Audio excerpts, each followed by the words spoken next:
الحمد لله رب العالمين والصلاة والسلام على أشرف الأنبياء والمرسلين نبينا محمد وعلى آله وأصحابه أجمعين.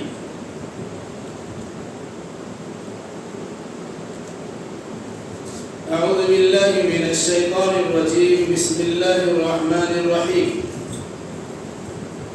ألم تر كيف فعل ربك بأصحاب الفيل ألم يجعل كيدهم في تضليل وأرسل عليهم طيرا أبابيل ترميهم بحجارة من سجيل فجعلهم كعصف مأكول.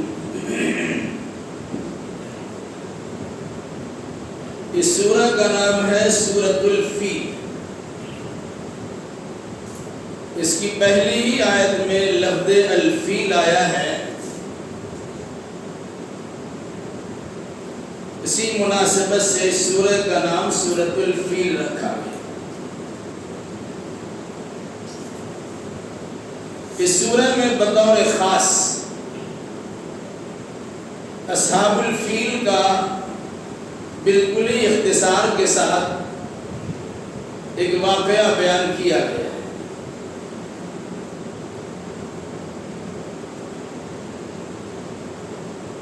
یہ سورہ مکی ہے اور مضمون سے اندازہ ہوتا ہے کہ مکی دور میں بالکل ابتدائی ایام میں اس سورہ کا نزول ہوا. اس سورہ کا مرکزی مضمون ہے اللہ اس کے رسول کی مخالفین اور اسلامی شاعر کے خلاف ورزی کرنے والے افراد کو دنیاوی سزاؤں سے دوچار کیا جاتا.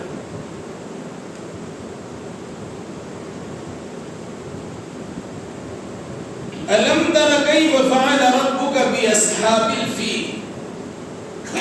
کیا آپ نے دیکھا نہیں یا آپ کو معلوم نہیں کہ آپ کے رب نے ہاتھی والوں کے ساتھ کیسا برتاؤ کیا؟ أَلَمْ تَرَ کیا آپ نے دیکھا نہیں؟ أَلَمْ تَرَ کیا آپ کو معلوم نہیں؟ اس طرح کی بات بیان کرنے کے لیے قرآن مجید میں اس طرح کا جملہ استعمال کیا گیا أَلَمْ تَرَ.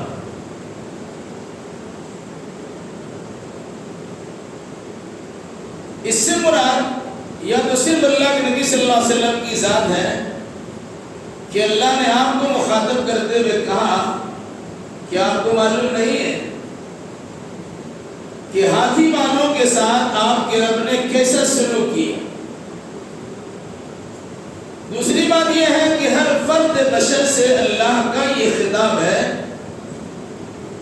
اے ہر انسان کیا تمہیں معلوم نہیں ہے کہ اللہ تبارک و تعالیٰ نے جو تمہارا رب ہے ہاتھی والوں کے ساتھ کیسا برتاؤ کیا.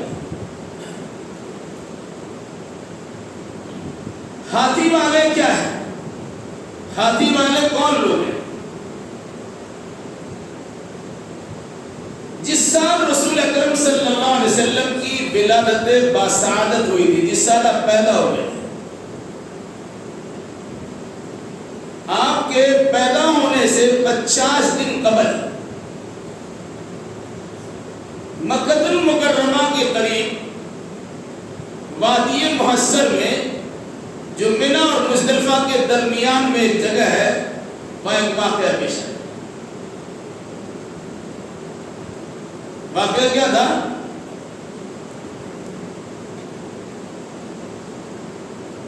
حبشہ کا بادشاہ نے یمن میں موجود سنا کے گورنر سے کہا کہ تم سنا میں یعنی یمن میں کعبہ کے بالمقابل ایک کنیسہ گرجا تیار ہو. مقصد کیا تھا؟ کہ سب لوگ کعبۃ اللہ کی زیارت کے لیے مکہ آتے ہیں، بڑی تجارت و کاروبار وہاں ہوتا ہے، یہ سارا معاملہ صنع یعنی یمن میں ہو جائے گا اگر کعبہ کے مقابلے میں دوسرا کعبہ تیار ہے۔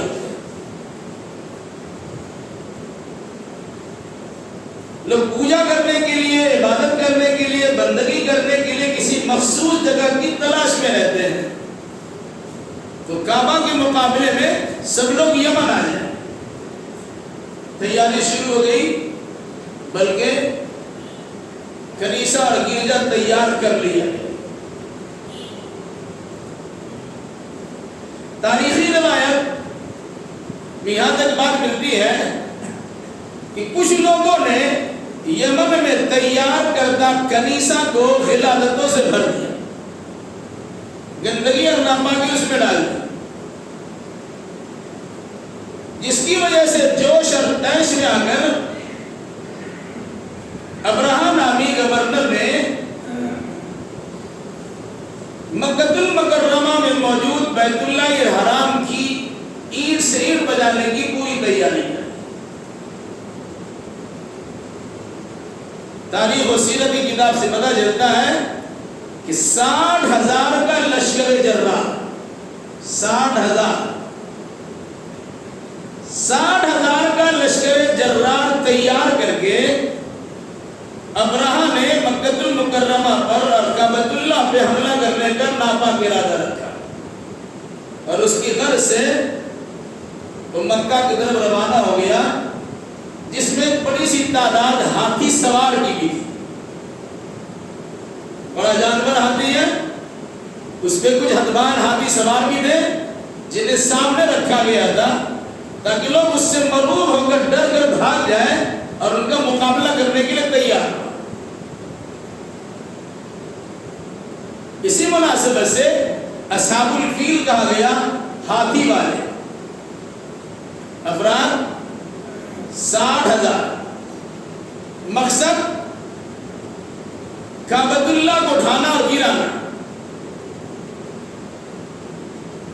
اس ناپاک ارادے کے ساتھ ابراہا نامی گورنر و حاکم 60,000 کا لشکر جرار لے کر مکۃ المکرمہ کی طرف روانہ ہوا۔ راستے میں کچھ قوموں سے ملاقات بھی ہوتی رہی، تذکرہ اگر کیا جاتا کہ کعبہ ڈھانے جا رہے ہیں تو ہلکا پھلکا مقابلہ ہوا، مقابلہ آرائی ہوئی، لیکن کوئی اس کے سامنے ٹک نہیں سکے، یہ آگے بڑھتے چلے۔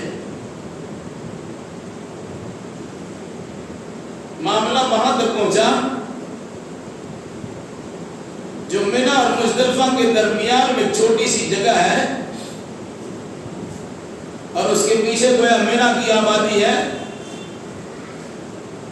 یا پھر اس سے پہلے مزدلفہ کی آبادی ہے اور پھر منی کی آبادی۔ آبادی کیا ہے؟ علاقہ ہے۔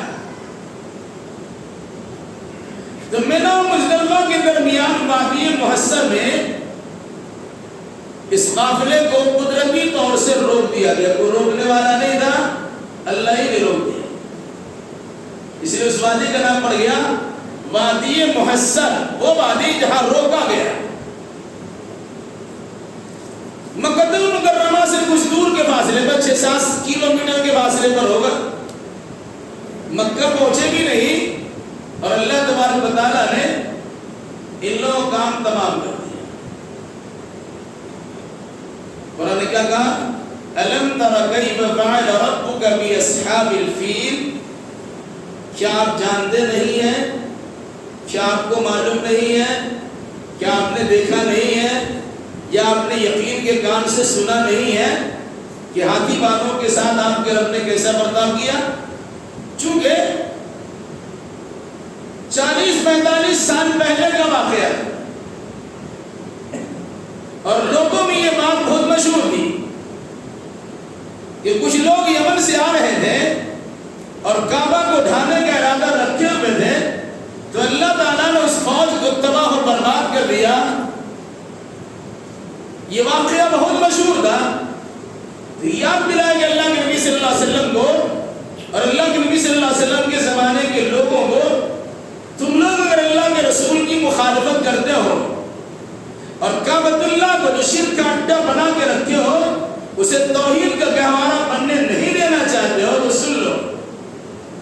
وہ تاریخ دہرائی جا سکتی ہے، وہ واقعہ تمہیں دکھایا جا سکتا ہے، تمہارے ساتھ ایسے حالات پیدا ہو سکتے ہیں کہ جس طرح اصحاب الفیل کو تباہ و برباد کیا گیا تم بھی تباہ و برباد کر دیا۔ کیا فرمایا اللہ نے؟ الم تر کیف، کیا آپ نے دیکھا نہیں یا آپ نے سنا نہیں یا آپ کو معلوم نہیں ہے؟ یعنی آپ کو معلوم ہے، علاقے کے سارے لوگوں کو معلوم ہے۔ کیا معلوم ہے؟ کیف فعل ربک باصحاب الفیل، کیسا برتاؤ کیا آپ کے رب نے ہاتھی والوں کے ساتھ؟ کیا برتاؤ تھا؟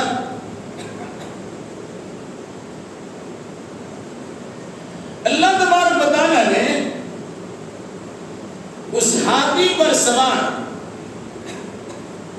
اور اس کے پیچھے بڑے لشکر جرار کو اپنی قدرت سے اس طرح تباہ و برباد کیا کہ رہ بھی دنیا تک کے لیے ایک مثال اور نمونہ بن گئی۔ کہاں ہاتھی اور کہاں چھوٹا سا چڑیا؟ ظاہر سی بات ہے، جو پرندہ ہوگا، چھوٹا چڑیا ہوگی، اس کے چونچ میں کتنا بڑا کنکر آئے یا اس کے پنجے میں کتنا بڑا کنکر ہوگا، اس کنکر کے پتھر کے گرنے سے دبلا پتلا انسان مر نہیں سکتا۔ جتنا بڑا جسم کا مالک ہاتھی تباہ برباد ہو جائے، یہ تو سمجھ سے باہر کی بات ہے۔ ہوا کیا؟ آگے اس کی تفصیل، الم یجعل کیدہم فی تضلیل، کیا اس اللہ نے ان ہاتھی والوں کے مکر و فریب کو تباہ و برباد نہیں کر دیا؟ ان کا مکر کیا تھا؟ ان کی تدبیر کیا تھی؟ ان کا داؤ کیا تھا؟ ان کی سوچ کیا تھی؟ ان کے ارادے کیا تھے؟ ان کی تمنائیں کیا تھی؟ وہ سب کو معلوم ہے کہ کعبہ کو ڈھا کر یمن میں اپنے کنیسے کو آباد کر، جو لوگ مکہ المکرمہ آتے ہیں اور یہاں کی بزنس و تجارت و کاروبار کو چمکا دیتے ہیں، یہ سب ہمارے یہاں پہنچیں گے، ہمارے یہاں کی معیشت اچھی ہو جائے گی۔ یہ دعویٰ بنایا تھا، تدبیر چلی تھی، یہ مکر و فریب کیا تھا، اللہ نے اسے خاک ملا دیا اور تباہ و برباد کر دیا۔ کیسے؟ آگے مزید اس کی وضاحت، وَأَرْسَلَ عَلَيْهِمْ طَيْرًا أَبَابِيلَ، اس اللہ نے ان پر بھیج دیا پرندہ کو، ابابیل، جھنڈ کے جھنڈ۔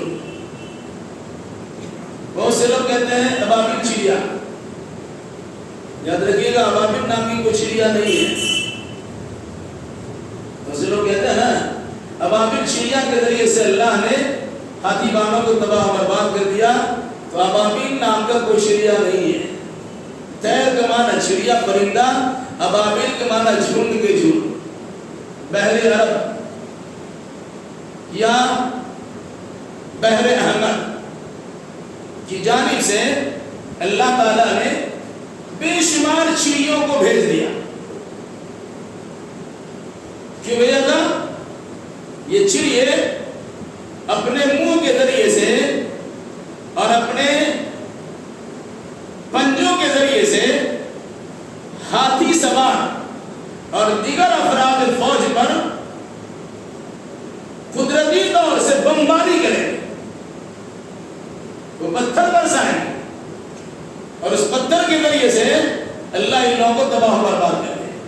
فرمایا وَأَرْسَلَ عَلَيْهِمْ طَيْرًا أَبَابِيلَ، اور بھیج دیا ان پر پرندے کو جھنڈ کے جھنڈ، جماعت در جماعت، غور در غور، بے انتہا پرندے کو بھیج دیا۔ ظاہر سی بات ہے، ادھر 60,000 لشکر ہے، کعبہ کو توڑنے کے ارادہ سے آنے والے افراد کی تعداد 60,000۔ کتنی بڑی تعداد اندازہ لگا لیجیے۔ دوسری بات، اس لشکر کے ساتھ میں کچھ وہ لوگ بھی تھے جو ہاتھی پر سوار تھے۔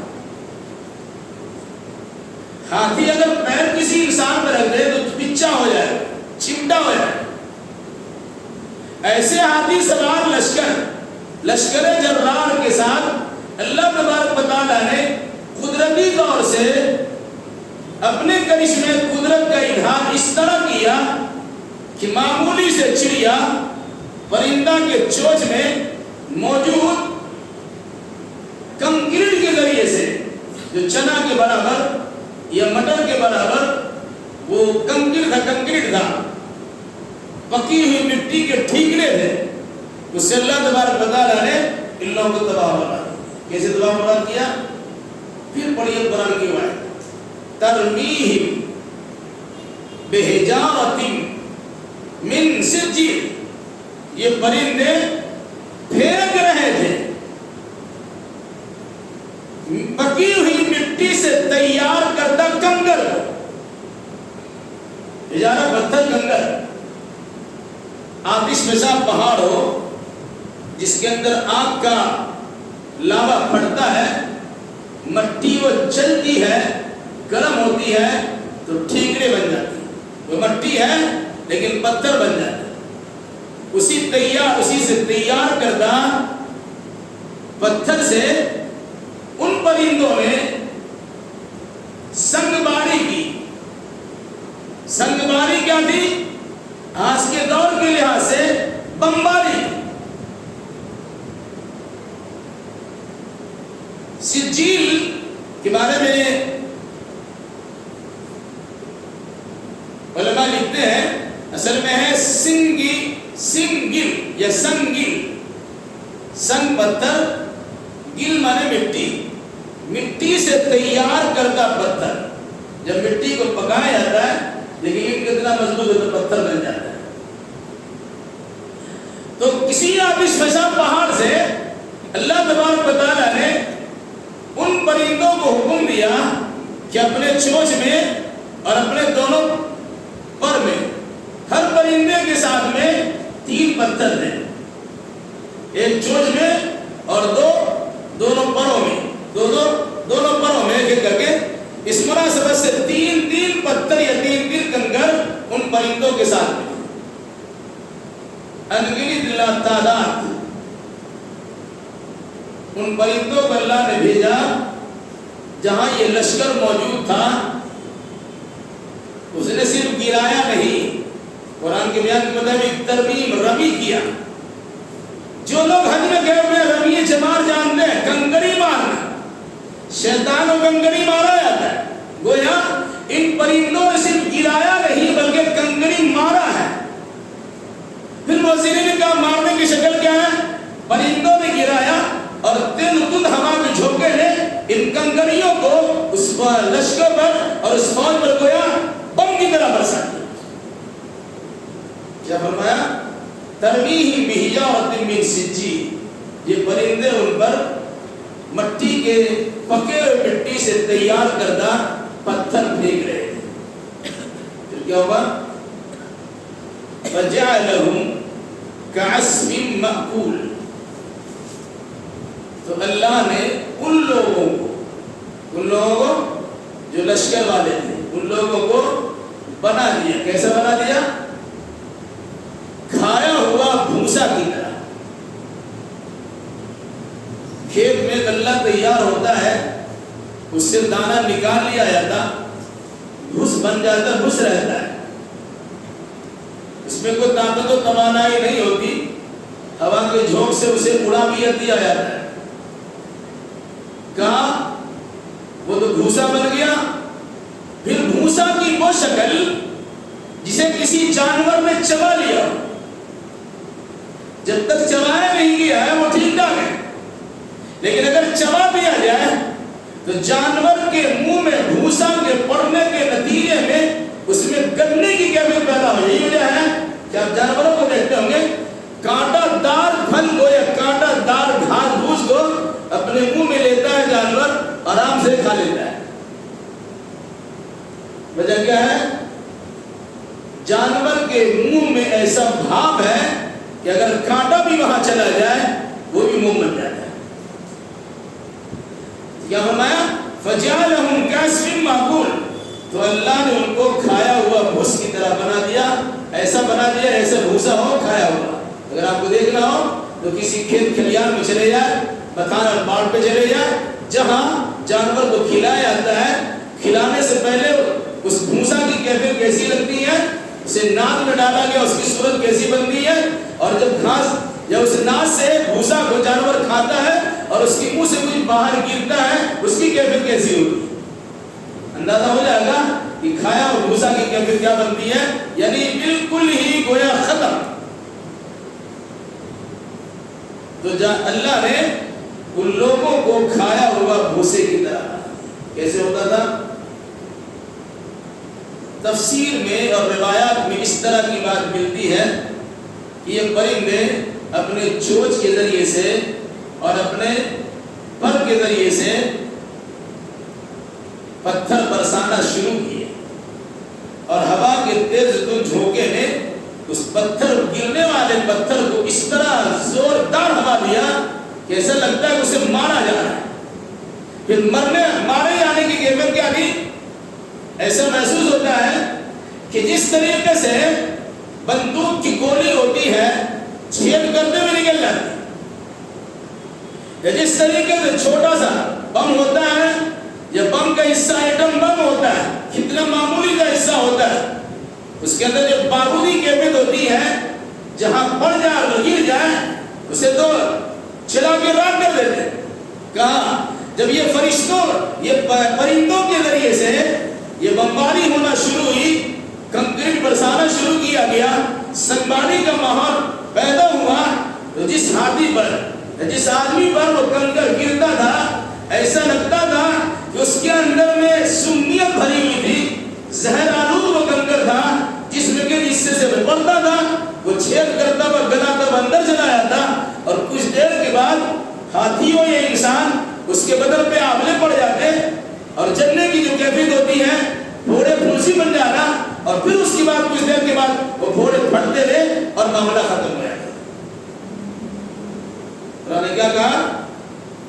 فَجَعَلَهُمْ كَعَصْفٍ مَّأْكُولٍ، تو اللہ نے ان لوگوں کو کھایا اور بھوسے کی طرح بنا دیا۔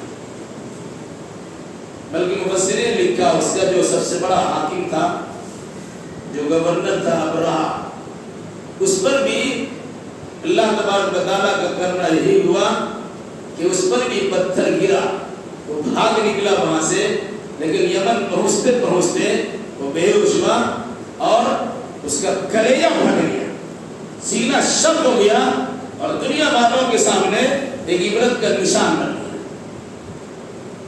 قرآن مجید نے سورۃ الفیل کے ذریعے سے اس واقعہ کو یاد دلایا۔ واقعہ کیوں یاد دلایا؟ اس پہ تھوڑی سی توجہ کی ضرورت ہے۔ مکہ المکرمہ میں جو لوگ موجود تھے ان کے مقابلے میں اللہ کے نبی صلی اللہ علیہ وسلم کمزور تھے۔ جو مکہ کے لوگ تھے وہ اپنے آپ کو سردار سمجھتے تھے، اپنے آپ کو بڑا سمجھتے تھے، اللہ کے نبی صلی اللہ علیہ وسلم کو نبی بنائے جانے کے نتیجے میں بڑا ستاتے تھے، تکلیف دیتے تھے، مکہ المکرمہ سے نکالے دینے کی دھمکیاں بھی دیتے تھے، بلکہ بسا اوقات آپ کے ساتھ ظلم و بربریت کا ایسا روا رکھتے تھے کہ آپ نماز کی حالت میں ہیں تو اونٹ کی اوجھلی آپ کی گردن پہ ڈال دیا کرتے تھے، آپ اونٹ کی اوجھلی کا بوجھ اٹھا نہیں پاتے اور اپنی گردن کو سجدے سے اٹھا نہیں پاتے تھے۔ یہ کیفیت تھی۔ ان لوگوں کو یاد دلایا گیا تم جو ظلم کرتے ہو، ظلم کا انجام کتنا خطرناک ہے اندازہ لگاؤ۔ سمجھ میں نہیں آتا ہے؟ اس واقعہ کو دیکھو، اس واقعہ کو پڑھو، اس واقعہ پہ غور و فکر کرو، اس واقعہ سے عبرت و نصیحت حاصل کرو۔ ابھی تو 40-45 برس کا معاملہ ہے، بہت سے لوگ اس کے عینی شاہد موجود ہیں، جن لوگوں نے اپنے ماتھوں کی آنکھوں سے ایسے حالات کا مشاہدہ کیا ہے، وہ لوگ بھی مجھے ان سے پوچھ لو، اور اگر نہیں تو کم از کم یہ واقعہ اتنا زیادہ مشہور ہے کہ سب لوگ بچہ یہاں جانتا ہے کہ ابرہہ نامی حاکم کے ساتھ اور اس کے لشکر جرار کے ساتھ اللہ تبارک و تعالیٰ نے ایسا فیصلہ کیا تھا جو لوگ کعبۃ اللہ کو اٹھانے کے لیے آئے تھے۔ تو یاد رکھو، جو رسول اللہ کو تباہ برباد کرنے کے لیے تیار ہوں گے تو کعبہ سے زیادہ عظیم ہستی رسول اللہ کی ہے، اگر تم اس کی خلاف ورزی کرو گے تو پھر اللہ تبارک و تعالیٰ جب غیظ و غضب میں آئے گا پھر اللہ کے عذاب سے تم بچ نہیں سکتے. ادھر حقیقت بتانا مقصود تھا اہل مکہ. الم تر کیف فعل ربک باصحاب الفیل، آپ کے رب نے ہاتھی والوں کے ساتھ کیسا برتاؤ کیا کہ آپ کو معلوم نہیں ہے؟ مطلب کیا ہوا؟ آپ ثابت قدم رہیے، آپ ڈٹے رہیے، صبر و شکر کے ساتھ زندگی گزارتے رہیے، دعوت و تبلیغ کا فریضہ جو آپ کی ذمہ عائد کیا گیا ہے اسے انجام دیتے رہیے. اور معاملہ رہا اس کے بعد کا تو اللہ تبارک و تعالیٰ جس طرح کعبہ کی عبادت کیا ہے اس طرح آپ کی بھی عبادت کرے گا. اللہ نے کعبۃ اللہ کی عبادت کی ہے تو اللہ رسول اللہ کی بھی عبادت کرے گا. جن لوگوں نے خانہ کعبہ کے خلاف تدبیریں کی ہیں ان کی تدبیر کو اللہ نے خاک ملا دیا ہے، تو جو لوگ رسول اللہ کے خلاف تدبیریں کریں گے اللہ ان کی تدبیر کو بھی خاک ملا دے. یہ بتانا مقصد تھا اور اللہ کے نبی صلی اللہ علیہ وسلم کو تسلی دینا مقصد تھا. اس کے لیے سورۃ الفیل کا نزول ہوا اور اللہ کے نبی صلی اللہ علیہ وسلم کو تسلی مل گئی. جو لوگ اس میں سمجھدار تھے سمجھ گئے کہ اللہ کعبہ کی عبادت کر سکتا ہے تو اللہ اپنے رسول کی بھی عبادت کر سکتا ہے. اسی واقعہ کو یاد دلایا. دوسری چیز، یہ سارا معاملہ حکومت کے نشے میں چور ہونے کے نتیجے میں کیا. ابراہ نے، ان کے بعد اقتدار تھا، حکومت تھی، مال تھا، دولت تھی، افرادی قوت ان کے پاس موجود تھے. نتیجے کے طور پر لوگوں نے تکبر، پندار، گھمنڈ سے دوچار ہو کر کعبۃ اللہ کو اٹھانے کا ارادہ کر لیا. یعنی اگر کوئی انسان آج کے دور میں بھی اپنے مال پر، اپنی جمعیت پر، اپنے لشکر جرار پر، اپنی افرادی قوت پر فخر و غرور کرتے ہوئے اللہ کے کسی بندے کے ساتھ اس طرح برتاؤ کرتا ہے تو اللہ تبارک و تعالیٰ اس کی سزا اور اس کے بدلہ ضرور چکھا دیتا ہے. اور یہ صورتحال ہے. قرآن مجید کو جو پڑھیے اس کے سیاق و سباق کو بھی سمجھیے، کس وقت میں، کس سچویشن و حالات میں، کس انداز سے اللہ تبارک و تعالیٰ کی آیتوں کا نزول ہوا اور کس طرح موجودہ اس زمانے کے لوگوں کو تسلی کا سامان فراہم کیا گیا. اسی طریقے سے قیامت تک کے لیے جو تسلی کا سامان موجود ہے، جو عبرت و نصیحت کی چیز موجود ہے، اسے قرآن پڑھ کے سمجھنے کی کوشش کیجیے اور اپنے حالات کی اصلاح کرنے پر خصوصی توجہ دیجیے. تو سورہ فیل نے ہمیں یہ درس دیا ہے، آپ کمزور ہو تو دنیا والوں کی نگاہ میں کمزور ہیں، لیکن اگر آپ کے پاس ایمان کی قوت ہے تو اللہ کی نگاہ میں آپ بہت بڑی طاقت ہے. جب اللہ آپ کی عبادت کرنے کے لیے تیار ہو جائے گا تو دنیا کی کوئی طاقت آپ کا بال باندھا نہیں کر سکتی، آپ کو نقصان نہیں پہنچا سکتی. لیکن اگر آپ نے اللہ ہی کو چھوڑ دیا ہے تو دنیا کا کوئی انسان بھی آپ کو ذلیل و خوار کر سکتا ہے، کیونکہ اللہ تبارک و تعالیٰ اپنی مدد کا ہاتھ باز اٹھا لیتا ہے. اور اگر کوئی انسان اللہ پہ بھروسہ کرتا ہے، توکل کرتا ہے، اسی پر جمع رہتا ہے اور اللہ کے دین کی سربلندی میں لگا رہتا ہے تو اللہ تبارک و تعالیٰ اپنے بندے کو ضائع نہیں ہونے دیتا، بلکہ گزشتہ تاریخ دہرائی آتی ہے. اس زمانے میں مدد کی گئی تو ہر دور میں اللہ تبارک و تعالیٰ کی جانب سے مدد کی جائے گی. گویا ابھی اور قیامت تک کے مسلمانوں کے لیے قرآنی اس سورہ کے ذریعے سے یہ تنبیہ کی گئی ہے کہ اپنے آپ کو کمزور مت سمجھو.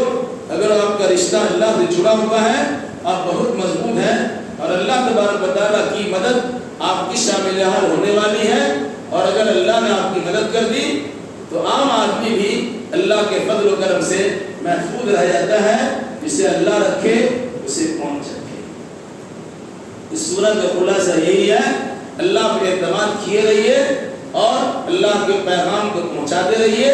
انجام کیا ہوگا وہ اللہ کے حوالے کر دیجئے، پھر دیکھیں اللہ تبارک و تعالیٰ آپ کی مدد کس طرح کرتا ہے. سورہ فیل کے ذریعے سے واقعہ فیل بیان کر کے جو خانہ کعبہ کو ڈھانے کے ارادے سے لوگ آئے ہوئے تھے اور چھوٹی موٹی تعداد نہیں تھی بلکہ 60,000 کا لشکر جرار تھا، اور جن میں بطور خاص ایک بڑی مخلوق سواری کے طور پر ہاتھی کے نام پر استعمال کیا گیا تھا.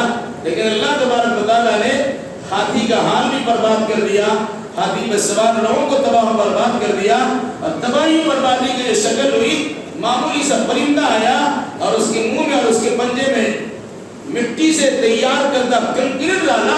گویا بڑے بڑے نسبت و غرور کرنے والے انسان کے غرور کو اللہ تبارک و تعالیٰ معمولی چیز سے توڑ دیتا ہے.